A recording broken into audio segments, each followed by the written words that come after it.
It's 5:15, so we're going to go ahead and get the meeting started.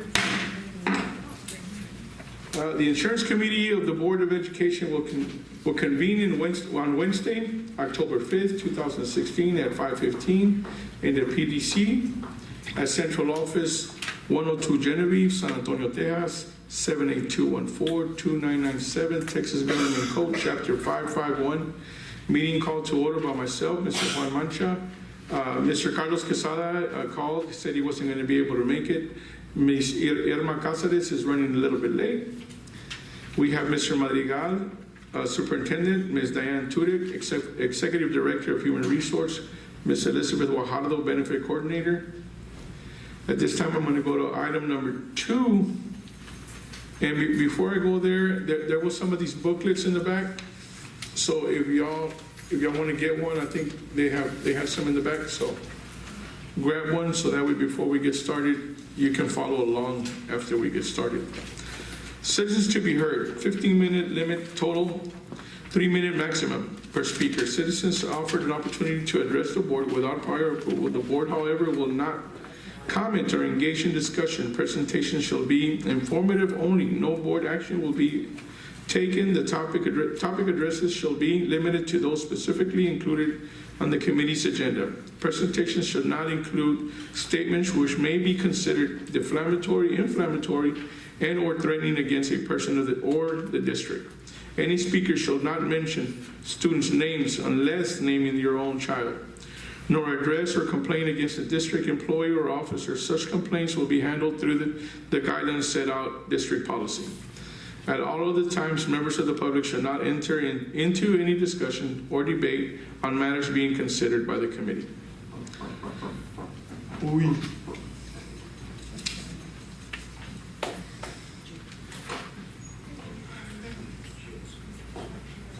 All right, joining us right now is Ms. Irma Cáceres. And our first citizen to be heard is Ms. Maricruz Martinez. And please, again, if you're here representing a group or an organization or a campus, please state that group, or if you're here representing yourself. Thank you. Good evening, board and Mr. Madrigal and everybody present. I'm still trying to go over this. I don't need to understand everything, but I really just wanted to talk to, because as y'all have said before, if we don't let y'all know what's going on or how we're feeling or what we're going through, you don't know. So I just wanted to share with you some of the comments that I've received from my coworkers, and I'm from Vestal Elementary. I'm representing my colleagues at Vestal Elementary. I've had several people come and pretty much let me know how they felt when they received this email that after we came and spoke and asked for y'all's help in trying to get better premiums for us and why. Went back a few days and received this email that came from Ms. Elizabeth Guajardo in regards to meeting up with United Healthcare so that we could know why our anticipated increases in premiums in 2017. Many of my colleagues that came took the time, some of them even came with their children here, felt pretty much like we were being kind of blown off, pushed aside, or the way we felt or what we were going through, because this is pretty much saying, you know, come and find out why this is going to happen, and this is going to happen. You know, the email literally says opportunity to know why behind the anticipated increase in your premiums of 2017. We were still going through the process of trying to get help. We were still going through the process of trying to put something together where we could get better premiums, and we've shared with you why. I think everybody's aware of that and knows why we're fighting to try and get better premiums. And to receive an email like this, and I understood once the way they explained it to me, several people, exactly, it was like, you know, it sounds like it's already a done deal. And just wanted to share that with you so that you can know the morale and how everybody's thinking like it's already done. We're wasting our time. I don't think we are, because no matter what, we always need to speak up for everybody that can't make it, or we hear their stories first. I just kind of wanted to share that. And looking at just the first page of this, in all honesty, I'm going to share how I feel. And just reading what I'm reading here, it seems to me like we hop, skip, jump, yelled, cried, asked for help, and landed in the same spot. I haven't read through everything. I don't mean to say that I understand everything either, but I'm hoping that I'm understanding incorrectly. And that's all. Thank you for your time. I have a question, Ms. Maricruz. Mr. Chair? Oh, this is citizens to be heard? Yes. Okay. We just started. Okay. Thank you, Ms. Martinez. Well, give me just a minute, because she's also representing, HEA, or who are you I'm representing? a member of HEA. Or Vestal? Vestal Elementary. Okay, so when did you see that email, Ms.? It came through on the 22nd. Of September? Okay, thank you, ma'am. Ms. Gina Castañeda.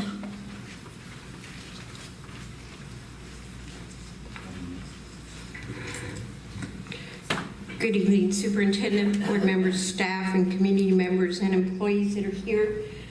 I am a community member and taxpayer, and I am very concerned on the way where this district is leading. Let me first start by saying I'm going to go over a timeline that came up, and before I run out of time, let me just first say that I identified a number of violations pertaining to multiple issues due to the Harlandale School Board and following, as well as administrative staff and the superintendent for not choosing the procurement process. Also with this board violating board ethics rules by mixing apples and oranges at board meetings and here at the community meeting. When it was scheduled to vote on an agent of record for voluntary benefits, the board chose to discuss medical consultant, and it did not pertain to voluntary benefits. On April the 4th of 2016, the first insurance committee meeting of the year was held, reviewing for employee benefit survey. In reviewing survey, First Financial had received satisfying reviews and very satisfying with only 4.5%, 22 out of 489 that were not satisfied. Only 22% were not satisfied. The survey never continued after that in order to show any changes that the district had, but there was no documentation that the agent of record for the voluntary benefits is providing inadequate services. All documentation shows positive reviews until the district had decided to go out for bid of an RFQ for the agent of voluntary benefits on June 14th of 2016, but renewed the health also on that day. Then at the next committee meeting, decided to go out for bid on health benefits.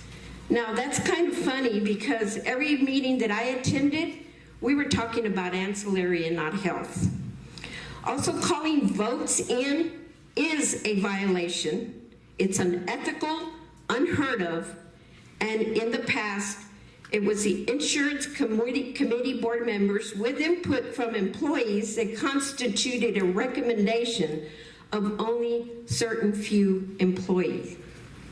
In the RFQ, the business offers purchasing department strictly lists companies who meet the provisions of the posting, and it is to be taken to the board. Now, with that, Mr. Mancha, you identified in the last meeting that you had people, that you had over 50 emails that said a different thing, that you had only 3 that were not happy and 50 that said a different thing, that they were happy. So I looked at the video, and it tells me what is going on.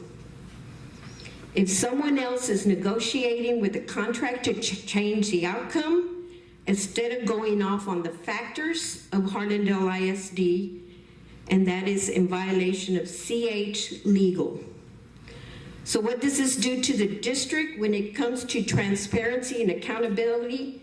Well, let me just say, things need to change because it has been a repetitive way for practice in this district. Now, we all know we had a former board member that just got indicted for a felony charge, and he was one of our former board members, so it leads me to question. So what is that protocol when it comes to district reaching out for vendors during the RFQ process? When I last checked, the procurement was to reach out for the best and final offer it had, also to benefit employees, not just board members. But this does not happen in Harlandale.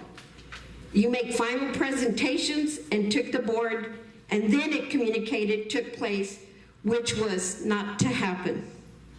With that said, it is my hope that Harlandale will come in and correct this issue.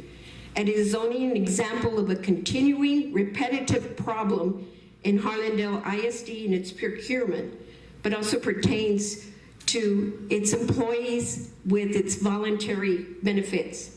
This is just the latest issue that has occurred where the board trustees, superintendent, and staff have violated the procurement 10 seconds. process in a very unethical way. Now, if this isn't corrected, it will be reported to its agencies. Thank you. Thank you, Ms. Castañeda. Moving on to item 3, individual items for review and discussion. Ms. Aguado? At the direction of the board, SWBC has acted as our consultant to review our medical rates and claims.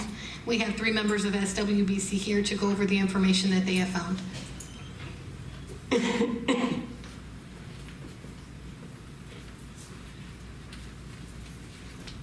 Good evening, members of the board. I'm Andrew Grove, Vice President of Sales for SWBC, and I've got Bruce Massey, who's our Vice President of Account Management, and Javier Guevara, who's our Executive Account Manager. And I think you've got the clicker, Javier. Can I add it? Yes.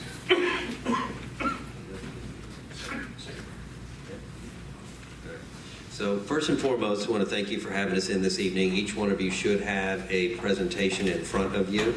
It has been a short period of time. I think one of the things that was discussed at the board meeting when we discussed the health insurance was that really one of our biggest enemies besides the cost of the benefits was also time. Because I think you had been fairly far along in the process as we went along, but I want to at least walk you through our findings. And, when we take over or engage in a process like this, we like to do as much analytical work as we possibly can. So I want to walk you through what we found out first, and then I'll have Mr. Massey come up and he'll walk through the recommendations and what bit of negotiation that we've been able to, we can share with you. That's not doing anything. There we go, I got it. First, I want to walk through the timeline. First thing here, as you can see, back on the 21st, or I'm sorry, the 19th was when the board meeting and we were awarded the AOR for the ancillary products and the medical consulting. We immediately began getting to work gathering all the necessary documents to begin the process. The first thing we did on the 23rd was we began the process of meeting with the possible vendors out there to try and negotiate on your behalf and to gather all the necessary information we could to do an analysis for you. So we met with United Healthcare on the 23rd. During that following week, between the 26th and the 28th, we also contacted Humana and Aetna. As you're very well aware, basically in the fully insured health insurance realm these days, there's really 4 major players. That's United Healthcare, who is your current vendor, Humana, Aetna, and Blue Cross. And I think at the time, we came in after the fact, but you had gone out into the marketplace to receive proposals, and at the time only had one response besides your renewal from United Healthcare, and that was a proposal from Blue Cross. So we met, we called up and had a discussion with, first and foremost, with Humana to see if there was any further interest in opening up discussions on your behalf. Basically, they stayed with their position. They still were under the impression that they could not provide a competitive proposal at this time, and they declined to provide a quote. There's been one major development that has changed also with Humana that I think beside the fact that they were not interested in providing proposal. I'm sure very many of you were aware, it was in the paper this week, that they lost a significant share of their network. So the Humana plan no longer has the Baptist medical system within their network and lost all the physicians within that network. So even if we were to negotiate and get them to provide us a proposal, their network would not be adequate at this time really to meet the needs. So that's just kind of a double whammy as far as Humana is concerned. I have a question, Yes, sir. ma'am. Mr. Chair. Ms. Caceres? Okay, so you said that you contacted Humana and Aetna? Yes. Okay, so when you do the actual request for them to insure us, do you send that out to them as an email? Or No, what's the process? I'm Do you so- call them or? Look, I'll walk you through the process. Generally, if we are engaged and it's earlier in the process, prior to y'all having gone out to the marketplace, normally we would be engaged to create an RFP and then go out into the marketplace, receive all receive all of their responses, rate them, score them, come back out, share the findings with your committee, and then go through a process of interviews and rank them and make a selection. Okay, so with that being said, I have a question for our staff, Mr. Madrigal. So since you are currently our third-party agent, when we had the previous one, which was First Financial, were they allowed to go out and do that? Or was it done through you? First Financial is an agent of record. They're serving as a consultant, so they're two different tasks. As a school district, as a public entity, we cannot have an agent of record working on our health insurance. So First Financial, they were handling our ancillary benefits as our agent of record. So we bid direct for our medical benefits. So First Financial, they're compartmentalized. Okay, so then who was the consultant? Because I thought we had a consultant last year, which was Mr. Dan Barrett, I believe. Mr. Chair, Mr. Madrigal? again, and Mr. Hudick will have to correct me if I'm wrong, but the consultant we had in the past, our board eliminated those services a number of months ago. And we went back to the previous practice we had conducted in Harlem where we didn't use a consultant. We basically put out the RFQ, went to the major companies, they submitted a proposal, and then we interviewed them, and then we ranked them with the committees, and then they brought a recommendation. We brought a recommendation forward to the board. So we haven't had a consultant on record since almost, about 9-10 months ago? January. Or January, which is... Which was after the insurance had already gone through. So that means before that, he was our consultant, if he was let go in At that, January. and we started our insurance process in January.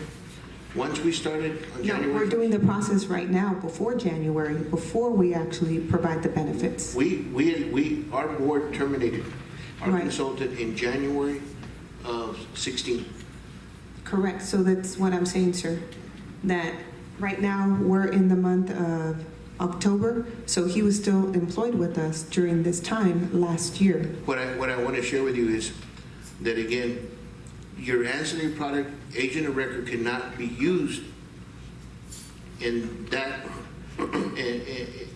capacity as your agent of record for health insurance. And I understand that, because we're saying that First Financial can't do that. And that's exactly what you just explained a little while ago, Mrs. Guajardo. What I'm asking is that we did actually have a consultant at the time, which was Dan Barrett, okay? And so why didn't he go out for bids for our health insurance? Because he was currently employed with us at that time. He was the consultant, if you're letting me know right now that he was not let go until January. The which board was- terminated, once the board approved our new insurance carrier late in the fall, and we did enrollment, ancillary and insurance, and then we started our new insurance policy on January 1st, the board immediately after that, in the board meeting, terminated the consultant. So we didn't have a consultant on behalf of the board's wish since January. So the whole spring, all that business was handled prior and they did do their consulting work and did bring a recommendation in September, November, or in October that we approved. In fact, last year, recall, it was late November, And then we went through the process and got everybody enrolled and met the deadline, and then they were let go in January. Right, so then he did actually, and that's what I'm trying to confirm, whether or not he's the one who actually went out and did the actual bidding for our health insurance. Because you're saying that it was Mrs. Guajardo, is that correct? Okay. Well, then that's what I'm going to get clarification on, sir. Yes, ma'am, if I may, when we were engaged, that process had already happened. So normally, when we are engaged to work with a district or a client, we would run the entire process. This was a little bit different in that the process had already happened. We were really doing more of a review of what had already come in. So we in this instance, would reach out to the 4 major carriers and discuss the ones that provided a proposal for you.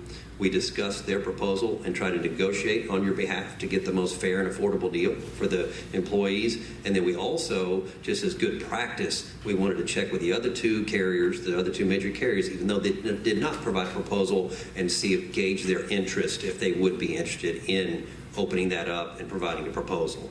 And so what I'm reporting is we did reach out to Humana, who did not provide a proposal at the time, asked them if they would be interested. They said that their position was still that they did not feel they could be competitive because of the claims and what we're going to go through shortly, and they've had a major network change which would not be adequate for the employees. And so we reach out to them, we contact them, we have them come to our office, our team meets with each one of these carriers, and that's how we have these discussions, and then we report the findings back to the staff.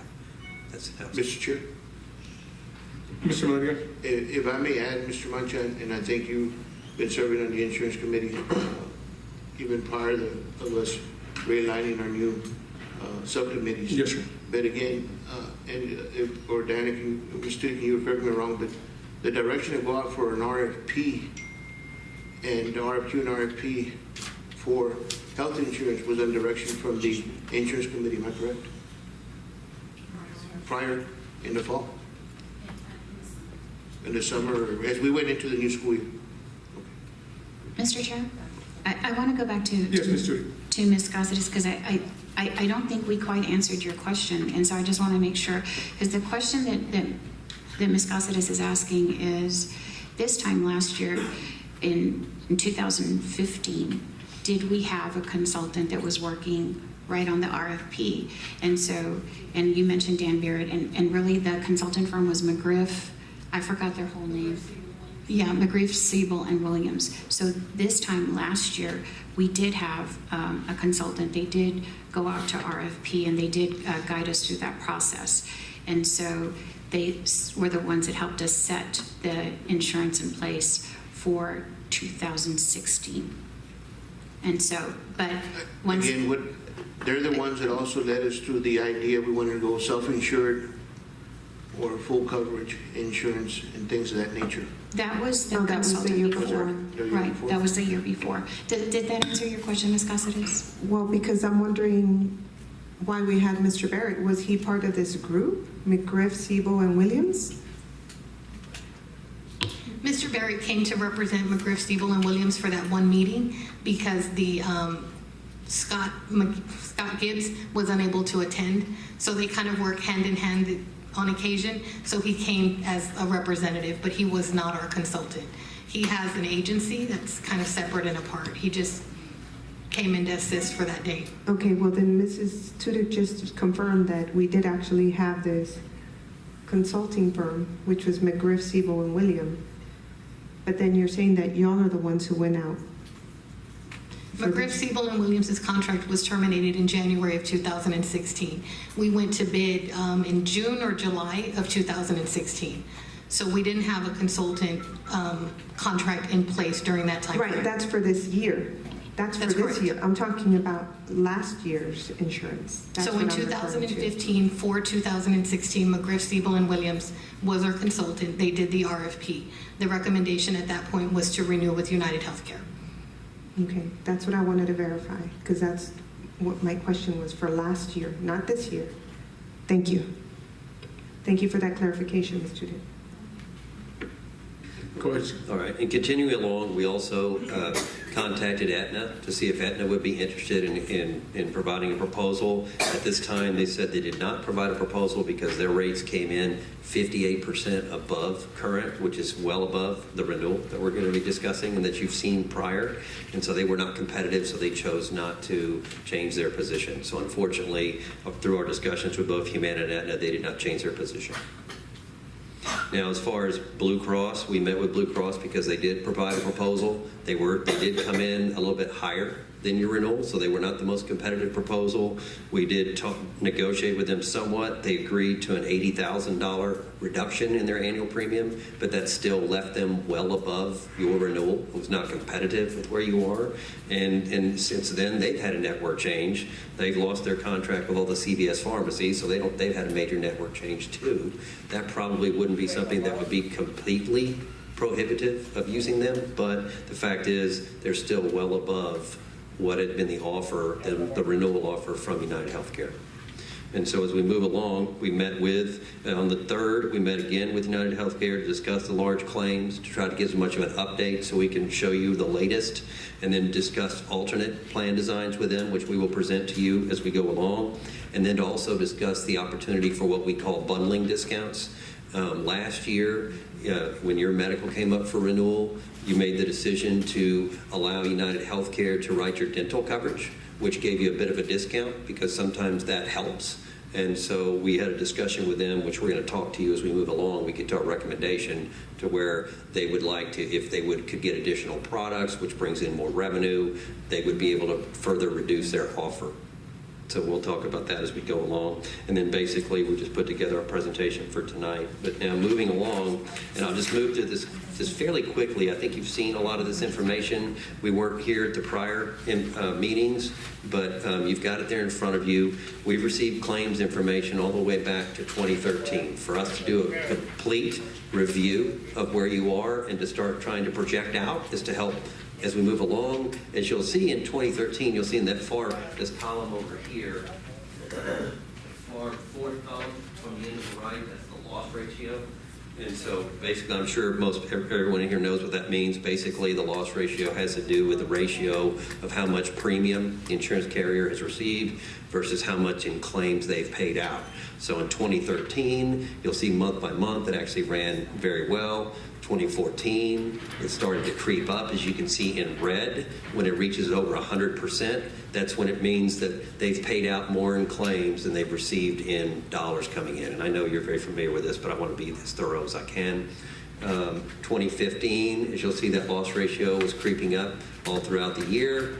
And then 2016, I don't know if you've seen the most recent, but the most recent, if you look, the last month we were able to obtain was July of 2016, and the loss ratio has now crept over 200%, which means they're paying out $2 for every dollar that they're bringing in, which is a trend we need to work on. And so, I know it's not what we want to hear, it's not something that's good, but we've got to work through it.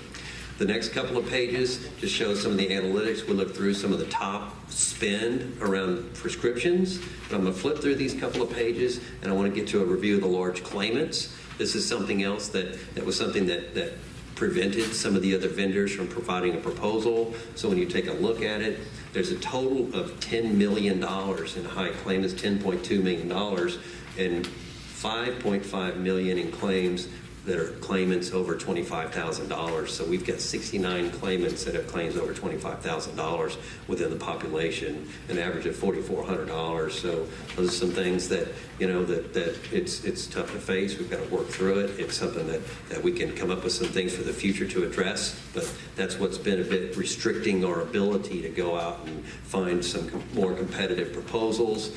Our underwriters did a review, taking a look at the top conditions within the district. I just thought this might be something to look at because, we may want to come up with some communication campaigns around these types of conditions, maybe do a little bit more concentration about wellness, but these are the top conditions basically within the population. And then as a summary, just 2013 to 2014, the loss ratio was 88.6%, which is a couple of points above insurance companies' target. You to run around 85% is what they consider a solid, good loss ratio. Gives them, they shoot for probably 4 to 5% profit margin, and then the rest is their administration charges, that sort of thing. But so a couple years ago, not bad at all, but as 2014-15 came around, 117% average loss ratio. That's taken all those months into account. And then 2016 has just been a rough year. As you can see, the premium that's been paid in from August to August is $8.5 million, claims of $11.4 million. So basically, for every dollar that's been paid in premium, the insurance company's paid out $1.33 in claims. And so that's unfortunately the reality that we have right now. But I think as we go along, you'll see we are able to come up with some suggestions and maybe some areas that we can work to help improve. I'm going to hand it over to Mr. Massey. He can walk through kind of where we are from a financial standpoint. Good evening.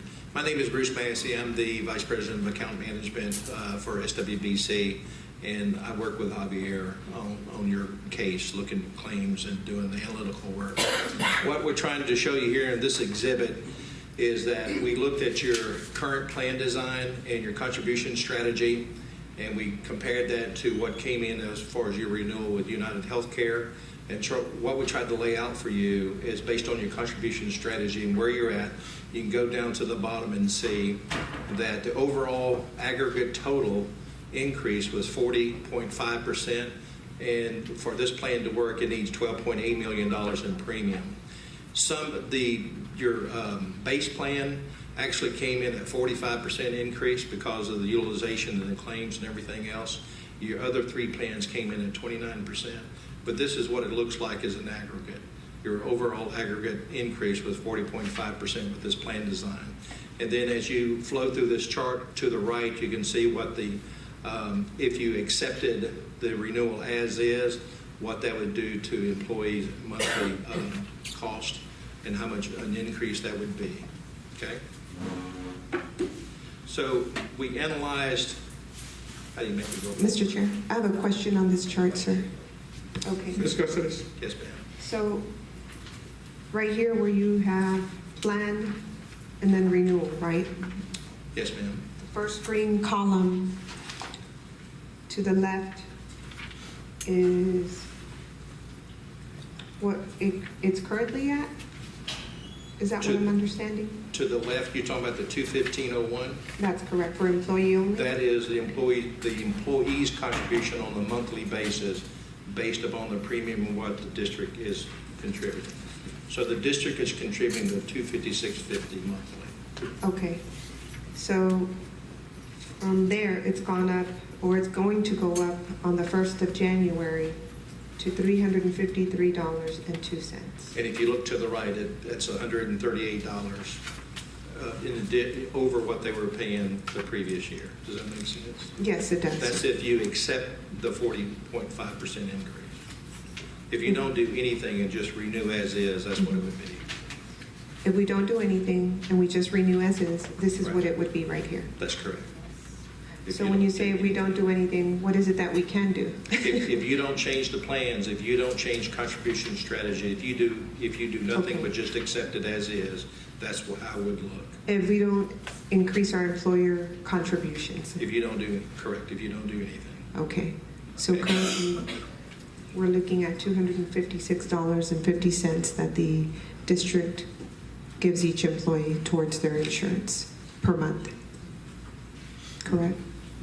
Ms. Cáceres, I believe that is correct. Okay. I'm wondering if, I don't know if there's any way that Mr. Hernandez can look into that, sir, and find out if there's any way we can. I've talked to Mr. Hernandez about it. Any other contribution toward insurance or anything would come from our general fund balance. Okay. So what was the discussion, or what was the outcome? What was it? Anything else would be an amendment to the current budget fiscal year. We would have to, again, if the board were to approve it, then again say we're going to spend this much more out of our general fund balance. Okay. Mr. Macha, we have a person in the audience that has a question. I was actually going to open it up to the floor if anybody had any questions, and to be able to make sure you guys are understanding, first of all, what's going on. Second of all, what your ideas are.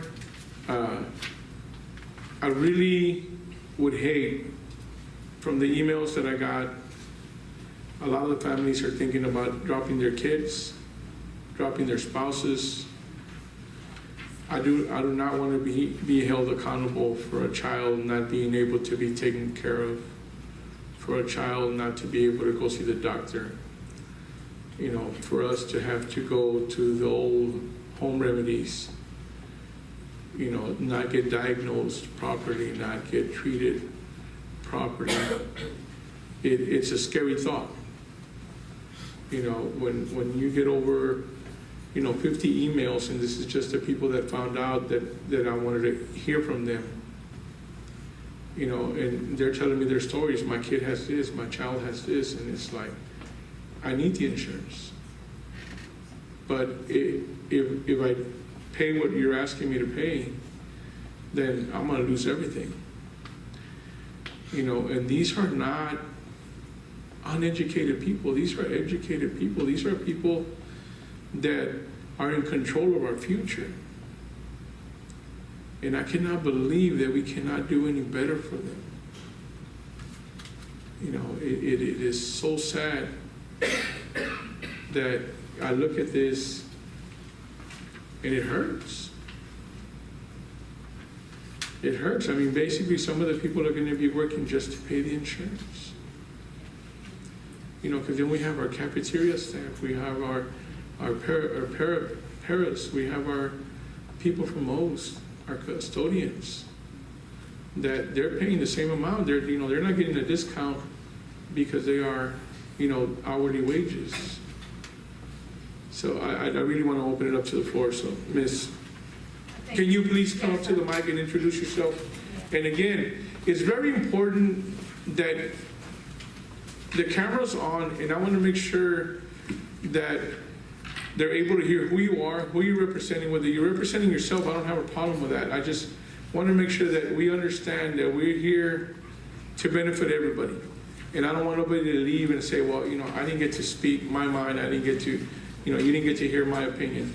So please, Miss. Thank you, sir. I'm Julie Gimbel. I'm representing HEA. My first question is, because I sat at a meeting last Saturday, and we were actually talking about, I sat with different leaders from different districts, and talking about the insurance, and most of them said that they received an employee contribution of $290 and $300 and something, and I was like, wow. I said, how do you get that contribution? They said the $290 something was from the state. So why is it that we get $256.50? And I want to know if that's, do they give different amounts to different districts, or why? Is there an amount that we receive from the state, sir? Again, my understanding, and I don't have Mr. Hernandez here, but the state gives every school district a certain dollar amount to give directly for the medical insurance. Anything above that dollar amount comes from the district's general fund balance. Can we find out what that dollar amount is? I mean, I'd like to know. I don't think I've ever known about that before, or I never was made aware of that, or I'm not saying that, I'm just saying this is the first time I hear about that. Again, to my understanding, I know there's a dollar amount that's contributed by the state, but again, that's been the number for years and years. I don't recall how long and stuff, but I can get that information from Mr. Hernandez. Yeah, and I don't know what the factors are, and if how.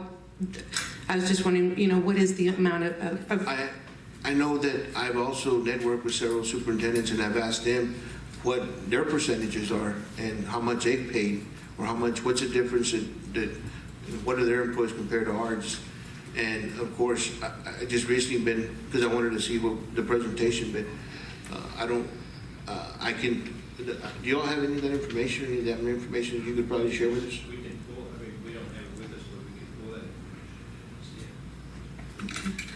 And then my other question was to the gentleman on the claims. How do you get the figures on the claims on this page here, where did these figures come from? Is that from the district or? This is coming from the carrier that shows how much they actually paid out in claims. And so this number is coming from taking the claim dollars divided by the premium dollars to see what your loss ratio is. Mhm. So for every dollar that came in, they paid 88 cents out. On this particular 12-month period, for every dollar that came in, they paid out $1.17, so they lost money. So United Healthcare gave you these figures? The claims? Yes. We pulled reports. Okay. And could they be possibly inflated to kind of discourage other people? I'm just asking. I hope not. Okay.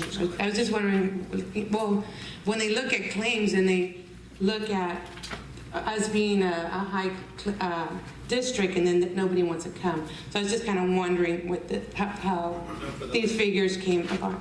And then the other thing that I was saying is, like, I know y'all talked about bundling and that was something that we were very against. We did not have good results with the dental and stuff. And, you know, for United Healthcare to bundle our dental and our vision, that's something that at our first meeting, if you go back and look at that tape, a lot of the employees were very disappointed with that. So we're hoping to... With the service that they got? Yes, with the dental, and us having to pay a lot more out of our pocket, too. Thank you. Mr. Chair? Ms. Caceres. Okay. Do either Ms. Chudik or Ms. Guajardo know the amount that we do receive from the state? I'd like to know what that amount is. Yes, ma'am, we'll confirm with Mr. Hernandez. The state minimum is $225 that the employer provides, and of that $225, $75 is provided by the state. So it's $75 that comes from the state for each employee. That's my understanding, yes, but I'll get that confirmed by payroll and Mr. Hernandez. Okay, thank you. I have a question. Ms. Castañeda.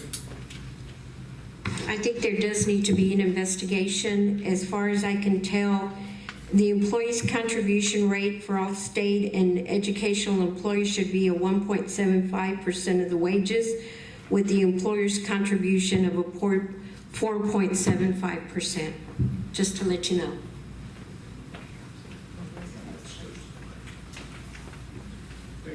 Thank you, Ms. Castañeda. Mr. Chair, I'm just wondering, are you Mr. familiar with Madrigal? that, sir? I know this, on everybody's pay stub, they're aware of what the employee's contribution is. I'm almost sure, because there are some employees that do not have their insurance and they don't benefit from the money that the state gives.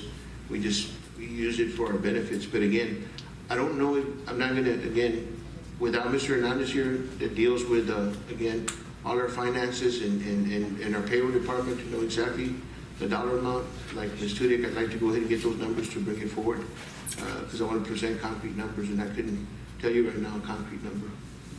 I do agree with you, Mr. Madrigal, because being that it's going to be on record, we don't want to throw out any kind of numbers just for the protection of the district and ourselves. Thank you, sir. So I do agree with you, the answer. I also wanted to ask another question. Ms. Caceres. The presentation that you're doing now, sir, would you be able to do this at our next board meeting, just so that everybody out there, as far as the rest of our board members, I didn't know if they were going to be there to present at our actual board meeting next Monday? Mr. Chair, to answer Ms. Casa's question, Mr. Madrigal. we're following the directive that the board gave us at the last insurance, that we asked, again, this particular company to go out and to see what else they could do for us, because we were disappointed. We were all disappointed on again, the increases of our premiums. And so that was a directive that they were given. They said they need at least 2-week window. What we wanted to do is, they met their 2-week timeline. We scheduled it immediately when they responded to us with information, because we wanted to bring it forward to the insurance committee with the idea that I would suspect that the insurance committee would say to please bring it to the full board. Correct. For them. So I'm just waiting for direction from the chair of this committee, but I'm sure they'd be more than glad to present the information that they went out and gathered for the board, because that was initially the direction of the board. And Yes. thank you for this chart, because I think it makes it very easy to understand and making it pretty plain and simple, or as plain and simple as it could be, because I know that this is something that can be confusing for a lot of us. Absolutely. We'd absolutely be there if directed. Thank you. And it's not next Monday, correction, on the 19th. On the 17th, the week. The 17th? Sorry, the 17th, I'm sorry. I had my date wrong. The What we'd like to do is, I'm sorry, what we'd like to do is go ahead and we can show you some alternates, give you something else. So on the next page, on the next slide, so what we've done is we did get alternates from the carrier and started trying to analyze what would be the best possible deal for the district and for the employees. And so what we came up with is, we're trying to illustrate it on this page. There's a couple of things that you should know. The plans where you have $500 deductibles, I wish I could say that's the market and that's the way life is going nowadays, but it's not. I don't see very many 500 plans anymore. That's considered a very rich plan. So the change that we're making here, when you look to the right-hand side on the alternates, is that we're plugging in an alternate plan, which would still give your people a buy-up plan if they wanted it, but it would be a $1,000 deductible. So the deductible did go up. So I put it in red because it's a change from what you have today. $1,000 versus $500. Correct. And then I can show you how the plans work. But basically, what you're doing is changing the plans in order to try to get the price down. When we analyzed it and we looked at it, it was our thoughts that you probably should be doing 3 plans and not 4. You had low participation in the mid plan, which was a $3,000 deductible. So on the right-hand side, you can see that we're saying go from a 4 to a 3 plan design. And then the base plan is, it's going from a $4,000 to a $5,000 deductible. That would be the so-called mid PPO. And then the HSA, we really didn't change the HSA, which is a high deductible health plan. So what this is illustrating to you is that if you do that, and then we also went back, once we got the alternates and we had this design, we came up with this design, we went back to UHC and said, look, you're going to have to, we've been charged with doing the best that we can, so you're going to have to do something on these rates.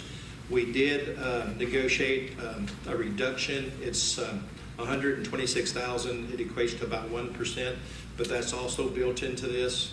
They gave a reduction